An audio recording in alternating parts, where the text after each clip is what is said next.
Quand ils seront déployés à grande échelle, cela aura un impact sur le monde à une échelle que personne ne comprend encore. Eric Schmidt, l'ancien PDG de Google, a récemment donné une interview à Stanford où il a abordé de nombreux sujets controversés. Initialement, l'interview a été mise en ligne sur la chaîne YouTube de Stanford, mais quelques jours plus tard, elle a été retirée de YouTube et de partout ailleurs. Mais aujourd'hui, j'ai réussi à accéder à la vidéo de l'interview après avoir passé plusieurs heures à la chercher.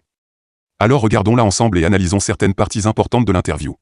L'année prochaine, vous verrez apparaître de très grandes fenêtres contextuelles, des agents et des systèmes de texte à action. Lorsqu'ils seront déployés à grande échelle, ils auront un impact sur le monde à une échelle que personne ne comprend encore. Bien plus grand que l'impact désastreux que les réseaux sociaux ont eu, selon moi. Voici pourquoi. Dans une fenêtre contextuelle, vous pouvez essentiellement l'utiliser comme une mémoire à court terme. J'ai été choqué que les fenêtres contextuelles deviennent aussi longues.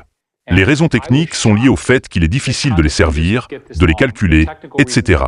Ce qui est intéressant avec la mémoire à court terme, c'est que lorsque vous posez une question, vous lisez 20 livres, vous fournissez le texte des livres comme requête, et vous dites « dis-moi ce qu'ils disent ». Elle oublie le milieu, ce qui est exactement comme fonctionne le cerveau humain, n'est-ce pas? C'est là où nous en sommes. En ce qui concerne les agents, il y a des gens qui construisent essentiellement des agents basés sur des modèles de langage de grande taille, LLM. Et la façon dont ils le font est qu'ils lisent quelque chose comme la chimie, ils découvrent les principes de la chimie, puis les testent, et ensuite ils ajoutent cela à leur compréhension, n'est-ce pas? C'est extrêmement puissant. Et puis, le troisième élément, comme je l'ai mentionné, est le texte à action. Je vais vous donner un exemple. Le gouvernement essaie actuellement de bannir TikTok. Si TikTok est banni, voici ce que je vous propose de faire. Dites à votre LLM la chose suivante. Crée-moi une copie de TikTok. Vole tous les utilisateurs, vole toute la musique, mets mes préférences dedans, produis ce programme en 30 secondes, publie-le, et dans 1 heure, s'il n'est pas viral, fais quelque chose de différent dans la même veine. C'est la commande. Boum, boum, boum, boum, n'est-ce pas? Vous comprenez à quel point c'est puissant. Si vous pouvez passer d'un langage arbitraire à une commande numérique arbitraire, ce qui est essentiellement ce que Python est dans ce scénario. Imaginez que chaque être humain sur la planète est son propre programmeur qui fait réellement ce qu'il veut, contrairement aux programmeurs qui travaillent pour moi et qui ne font pas ce que je demande, n'est-ce pas? Les programmeurs, ici, savent de quoi je parle. Donc, imaginez un programmeur non arrogant qui fait réellement ce que vous voulez, et vous n'avez pas à payer une fortune, et il y a une offre infinie de ces programmes. Et tout cela dans 1 an ou 2. Très bientôt. Nous avons déjà discuté sur cette chaîne de plusieurs versions différentes de cela, que vous parliez d'Ader, Devon, Pythagora, ou simplement d'utiliser des agents pour collaborer ensemble dans le code. Il existe tellement de bonnes options pour des assistants de codage en ce moment. Cependant, des IA capables de construire des applications complexes en full stack, nous n'y sommes pas encore, mais espérons que cela arrivera bientôt. Et aussi, ce qu'il décrit en disant « télécharger toute la musique et les secrets et recréer », ce n'est pas vraiment possible en ce moment. Évidemment, toutes ces choses sont protégées par des pare-feux de sécurité, et vous ne pouvez pas simplement télécharger tout ça. Donc s'il dit « reproduisez la fonctionnalité », vous pouvez certainement faire cela. Ces 3 éléments. Et je suis assez convaincu que c'est l'union de ces 3 éléments qui se produira dans la prochaine vague. Donc vous m'avez demandé ce qui va se passer. Tous les 6 mois, j'oscille. Donc, nous sommes dans une oscillation pair-impair. À l'heure actuelle, l'écart entre les modèles de pointe, qui ne sont plus que 3, je vais vous dire lesquels ils sont, et tout le reste me semble s'élargir. Il y a 6 mois, j'étais convaincu que l'écart se réduisait. J'ai donc investi beaucoup d'argent dans les petites entreprises. Maintenant, je ne suis plus aussi sûr. Et je parle aux grandes entreprises, et elles me disent qu'elles ont besoin de 10 milliards, 20 milliards, 50 milliards, 100 milliards.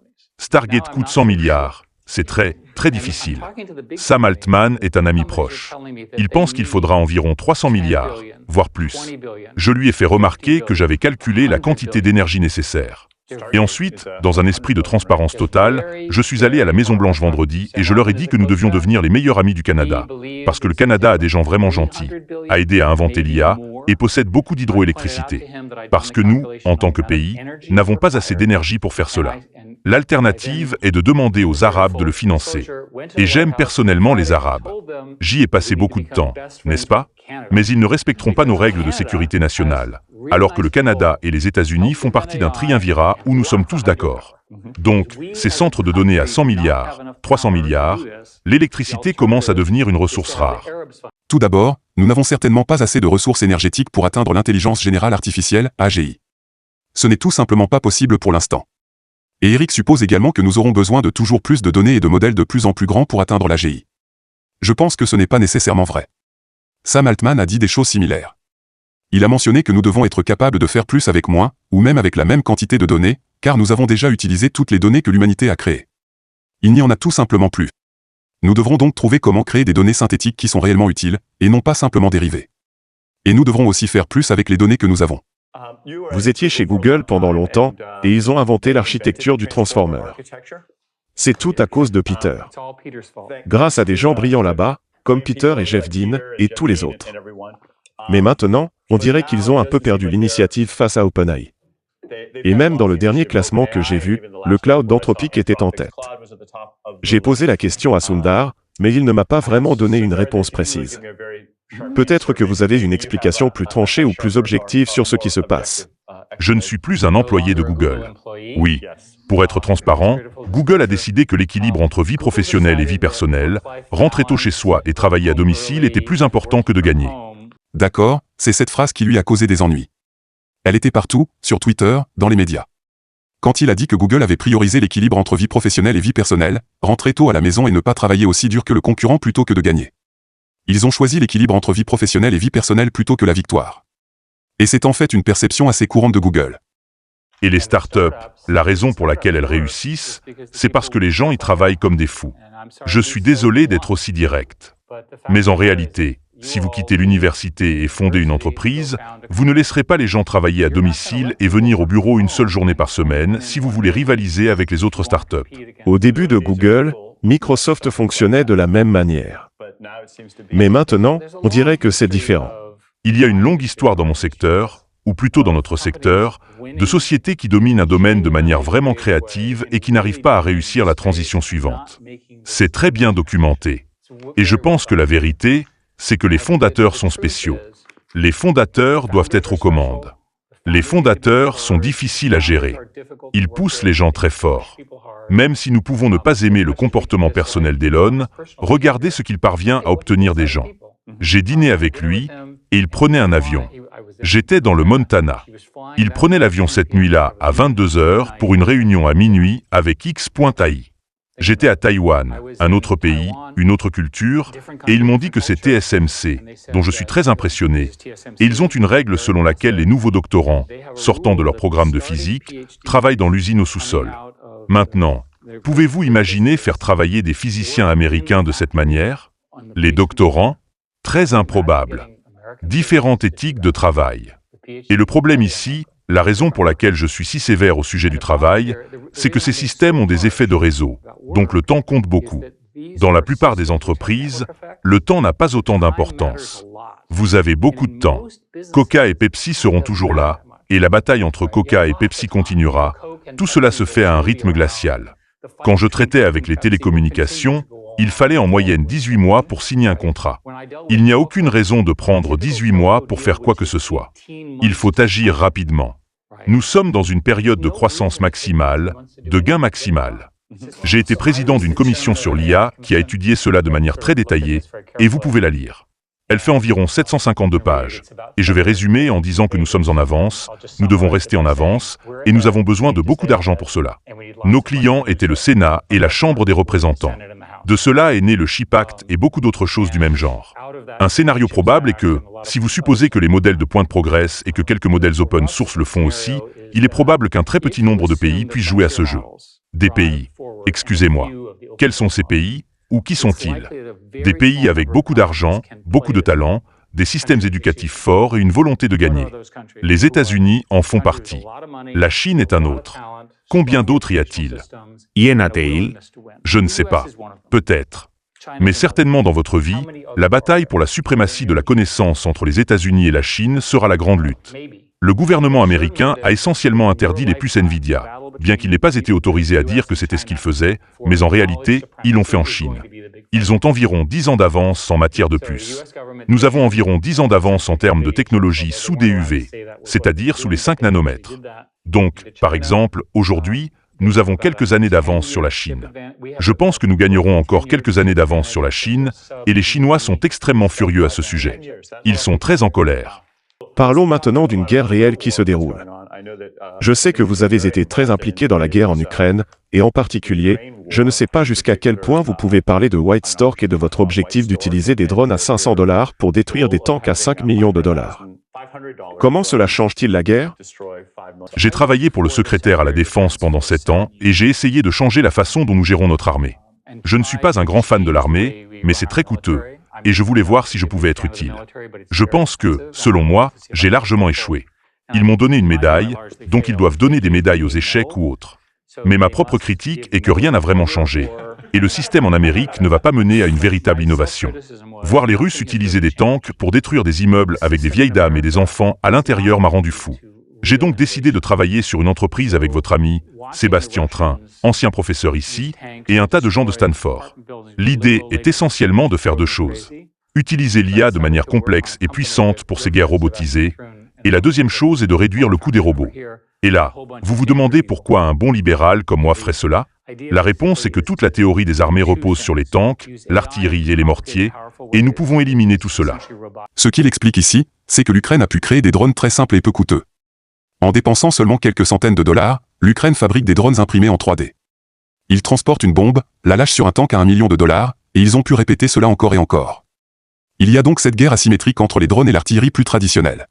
Il y a eu un article que vous, Henry Kissinger et Danutan Locher avez écrit l'année dernière sur la nature du savoir et comment il évolue. J'ai eu une discussion l'autre soir à ce sujet. Pendant la majeure partie de l'histoire, les humains avaient une compréhension mystique de l'univers, puis il y a eu la révolution scientifique et les Lumières. Dans votre article, vous soutenez que ces modèles deviennent maintenant si compliqués et difficiles à comprendre que nous ne savons plus vraiment ce qui se passe en eux. Je vais citer Richard Feynman. Il dit « Ce que je ne peux pas créer, je ne comprends pas ». J'ai vu cette citation l'autre jour, mais maintenant les gens créent des choses qu'ils peuvent créer, mais qu'ils ne comprennent pas vraiment. La nature du savoir change-t-elle d'une certaine manière? Allons-nous devoir simplement accepter la parole de ces modèles sans qu'ils puissent nous l'expliquer? L'analogie que je donnerais est celle des adolescents. Si vous avez un adolescent, vous savez qu'il est humain, mais vous ne pouvez pas tout à fait comprendre ce qu'il pense. Mais d'une manière ou d'une autre, nous avons réussi en société à nous adapter à la présence des adolescents, et ils finissent par en sortir. C'est sérieux. Il est donc probable que nous allons avoir des systèmes de connaissances que nous ne pourrons pas entièrement caractériser, mais dont nous comprendrons les limites. Pensez-vous que nous comprendrons ces limites? Nous deviendrons assez bons pour ça. Il fait référence à la façon dont les grands modèles de langage fonctionnent, ce qui est essentiellement une boîte noire. Vous entrez une invite, vous obtenez une réponse, mais nous ne savons pas pourquoi certains nœuds de l'algorithme s'activent, et nous ne savons pas exactement comment les réponses sont générées. C'est vraiment une boîte noire. Beaucoup de travaux sont en cours pour essayer de dévoiler ce qui se passe derrière le rideau, mais nous ne savons tout simplement pas. Le consensus de mon groupe, qui se réunit chaque semaine, est que la manière dont cela fonctionnera avec l'IA dite adversariale est qu'il y aura en fait des entreprises que vous engagerez et payerez pour détruire vos systèmes d'IA. Au lieu d'avoir des équipes humaines d'attaque, comme cela se fait aujourd'hui, il y aura des entreprises entières et une industrie de systèmes d'IA dont le travail sera de détruire les systèmes d'IA existants et de trouver leurs vulnérabilités, en particulier les connaissances qui l'ont et que nous ne pouvons pas comprendre. Cela me paraît logique. C'est aussi un excellent projet pour vous ici à Stanford. Car si vous avez un étudiant diplômé qui doit comprendre comment attaquer un de ces grands modèles et comprendre ce qu'il fait, c'est une grande compétence pour former la prochaine génération. Il est donc logique pour moi que les deux progressent ensemble. Bien, prenons quelques questions des étudiants. Vous avez mentionné plus tôt, et cela est lié à votre commentaire maintenant, l'idée d'obtenir une IA qui fait réellement ce que vous voulez. Vous venez de mentionner l'IA adversariale. Je me demande si vous pourriez élaborer là-dessus. Cela semble être, à part le fait que le calcul augmentera et que vous pouvez obtenir des modèles plus performants, mais est-ce que réussir à les faire faire ce que vous voulez est un problème? Puisque vous ne répondez pas totalement à ma question. Eh bien, vous devez supposer que les problèmes d'hallucination deviendront moindres à mesure que la technologie s'améliorera, etc. Je ne dis pas qu'ils disparaîtront. Et vous devez également supposer qu'il y aura des tests d'efficacité. Il doit donc y avoir un moyen de savoir si cela a réussi. Dans l'exemple que j'ai donné à propos du concurrent de TikTok, et en passant, je ne disais pas que vous deviez voler illégalement la musique de tout le monde. Ce que vous feriez si vous étiez un entrepreneur de la Silicon Valley, et j'espère que vous le saurez tous, c'est que si cela fonctionne, alors vous embaucheriez tout un tas d'avocats pour nettoyer le désordre, n'est-ce pas? Mais si personne n'utilise votre produit, peu importe que vous ayez volé tout le contenu, et ne me citez pas, n'est-ce pas? Vous êtes filmé. Oui, c'est ça. Mais vous voyez mon point. En d'autres termes, la Silicon Valley effectue ses tests et nettoie le désordre ensuite. Et c'est généralement comme ça que les choses sont faites. Donc, selon moi, vous verrez de plus en plus de systèmes performants avec des tests encore meilleurs et, finalement, des tests adversaires. Et cela les maintiendra dans une certaine limite. Le terme technique est appelé raisonnement par chaîne de pensée. Les gens pensent que dans les prochaines années, vous serez en mesure de générer 1000 étapes de raisonnement en chaîne, n'est-ce pas? Faites ceci, faites cela. C'est comme construire des recettes, n'est-ce pas? Vous exécutez la recette et vous pouvez effectivement tester si elle a produit le bon résultat. Maintenant, ce n'était peut-être pas exactement ma compréhension du raisonnement en chaîne de pensée. Selon moi, le raisonnement en chaîne de pensée consiste à décomposer un problème en étapes élémentaires et à résoudre chaque étape, permettant ainsi la progression vers l'étape suivante. Non seulement cela vous permet de rejouer les étapes, mais c'est aussi une méthode pour décomposer les problèmes et les examiner étape par étape. Les sommes d'argent en jeu sont incroyables. Et j'ai choisi d'investir essentiellement dans tout, car je ne peux pas savoir qui va gagner. Et les montants d'argent qui suivent sont si énormes. Je pense qu'une partie de cela vient du fait que l'argent a déjà été gagné, et que les grands investisseurs, qui ne savent pas vraiment ce qu'ils font, doivent avoir une composante d'intelligence artificielle. Maintenant, tout est un investissement en IA, donc ils ne peuvent pas faire la différence. Je définis l'IA comme des systèmes d'apprentissage, des systèmes qui apprennent réellement. Je pense que c'est l'un des éléments. Le second est qu'il existe des algorithmes très sophistiqués qui sont post-transformeurs. Un de mes amis, avec qui je collabore depuis longtemps, a inventé une nouvelle architecture non transformée. Il y a un groupe que je finance à Paris qui affirme avoir fait la même chose. Il y a énormément d'inventions dans ce domaine. Beaucoup de choses se passent à Stanford. Et enfin, il y a cette croyance sur le marché que l'invention de l'intelligence a un retour infini.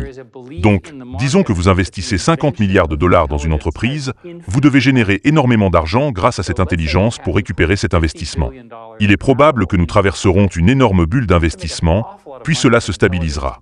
Cela a toujours été vrai dans le passé, et ce sera probablement vrai ici. Et ce que vous avez dit plus tôt. Oui, il y a déjà eu environ 1 billion de dollars investis dans l'intelligence artificielle et seulement 30 milliards de revenus. Je pense que ces chiffres sont exacts et, en réalité, il n'y a pas encore eu de retour sur investissement. Mais encore une fois, comme il l'a mentionné, cela a été le thème des vagues technologiques précédentes. Des investissements massifs au départ, qui finissent par rapporter plus tard. Eh bien, je ne sais pas de quoi il parle ici, parce qu'il n'était pas à la tête de Google. Et Google a toujours été centré sur le secret et a toujours cherché à protéger son algorithme à tout prix. Donc je ne sais pas à quoi il fait référence ici. Vous pensez que les leaders prennent de l'avance en ce moment? Oui. La question est à peu près la suivante. Il y a une entreprise appelée Mistral en France. Ils ont fait un excellent travail. Et évidemment, je suis investisseur. Ils ont produit leur deuxième version. Leur troisième modèle sera probablement fermé car il est tellement coûteux. Ils ont besoin de revenus et ne peuvent pas offrir leur modèle gratuitement. Donc ce débat sur l'open source contre le closed source dans notre industrie est immense. Toute ma carrière repose sur le fait que les gens étaient prêts à partager leur logiciel en open source. Tout ce qui me concerne est open source. Beaucoup des fondations de Google étaient open source. Tout ce que j'ai fait techniquement. Quoi? N'était-il pas à la tête de Google? Et Google était toujours axé sur le secret et tout chez Google était toujours gardé secret. Donc je ne sais pas à quoi il fait référence ici. Tout ce que j'ai fait techniquement. Et pourtant, il se peut que les coûts du capital, qui sont si immenses, changent fondamentalement la façon dont les logiciels sont créés. Vous et moi parlions. Selon moi, la productivité des programmeurs logiciels va au moins doubler. Il y a 3 ou 4 entreprises de logiciels qui essaient de le faire. J'ai investi dans toutes, dans cet esprit. Et elles essaient toutes de rendre les programmeurs logiciels plus productifs. La plus intéressante que je viens de rencontrer s'appelle Augment. Et je pense toujours à un programmeur individuel. Et ils m'ont dit, ce n'est pas notre cible. Notre cible, ce sont ces équipes de 100 programmeurs logiciels sur des millions de lignes de code où personne ne sait ce qui se passe. Eh bien, c'est un vrai projet d'intelligence artificielle. Feront-ils de l'argent? J'espère que oui. Il y a donc beaucoup de questions ici. Au tout début, vous avez mentionné que la combinaison du contexte sans expansion, des agents et du texte à action aura des impacts inimaginables. Tout d'abord, pourquoi cette combinaison est-elle importante? Et ensuite, je sais que vous n'êtes pas une boule de cristal et que vous ne pouvez pas forcément prédire l'avenir. Mais pourquoi pensez-vous que cela dépasse tout ce que nous pourrions imaginer? Je pense principalement parce que la fenêtre de contexte permet de résoudre le problème de récence. Les modèles actuels prennent environ 1 an pour s'entraîner, soit environ 6 il y a 18 mois, 6 mois de préparation, 6 mois d'entraînement, 6 mois de réglage fin. Donc, ils sont toujours en retard. La fenêtre de contexte vous permet d'alimenter ce qui s'est passé. Comme vous pouvez lui poser des questions sur la guerre Hamas-Israël, n'est-ce pas? Dans un contexte, c'est très puissant. Cela devient actuel, comme Google. Oui, c'est essentiellement ainsi que fonctionne SearchGPT. Par exemple, le nouveau produit de recherche d'OpenAI peut parcourir le web, récupérer les informations, puis intégrer toutes ces informations dans la fenêtre de contexte textuel. C'est de cela qu'il parle avec la récence. Dans le cas des agents, je vais vous donner un exemple. J'ai créé une fondation qui finance une organisation à but non lucratif qui commence avec « Je ne sais pas s'il y a des chimistes dans la salle. Je ne comprends pas vraiment la chimie. » Il existe un outil appelé ChemCrow, C-R-O-W, qui est un système basé sur des grands modèles de langage qui a appris la chimie. Et ce qu'ils font, c'est qu'ils l'utilisent pour générer des hypothèses chimiques sur les protéines. Ensuite, ils ont un laboratoire qui effectue les tests pendant la nuit, puis il apprend. C'est une énorme accélération pour la chimie, la science des matériaux, etc. C'est un modèle d'agent. Et je pense que le texte à action peut être compris simplement en ayant beaucoup de programmeurs bon marché. Et je ne pense pas que nous comprenons ce qui se passe. Et encore une fois, c'est votre domaine d'expertise. Que se passe-t-il lorsque tout le monde a son propre programmeur? Et je ne parle pas d'allumer et d'éteindre les lumières. Imaginez, un autre exemple, pour une raison quelconque, vous n'aimez pas Google. Donc, vous dites, créez-moi un concurrent de Google. Oui, vous personnellement, créez-moi un concurrent de Google. Parcourez le web, construisez une interface utilisateur, rédigez une bonne copie, ajoutez de l'IA générative de manière intéressante, faites-le en 30 secondes et voyez si cela fonctionne. Donc, beaucoup de gens pensent que les acteurs établis, y compris Google, sont vulnérables à ce genre d'attaque. Maintenant, nous verrons. Comment empêcher l'IA d'influencer l'opinion publique, la désinformation, en particulier pendant les prochaines élections? Quelles sont les solutions à court et long terme? La plupart de la désinformation lors de cette prochaine élection et à l'échelle mondiale se produira sur les réseaux sociaux. Et les entreprises de réseaux sociaux ne sont pas suffisamment organisées pour la surveiller. Si vous regardez TikTok, par exemple, il y a beaucoup d'accusations selon lesquelles TikTok favorise un type de désinformation plutôt qu'un autre. Et beaucoup de gens prétendent, sans preuve dont je suis au courant, que les Chinois les forcent à le faire. Je pense que nous avons un gros problème ici. Et le pays va devoir apprendre à penser de manière critique. Cela pourrait être un défi impossible pour les États-Unis. Mais le fait que quelqu'un vous ait dit quelque chose ne signifie pas que c'est vrai. Je pense que la plus grande menace pour la démocratie est la désinformation, car nous allons devenir très bons dans ce domaine.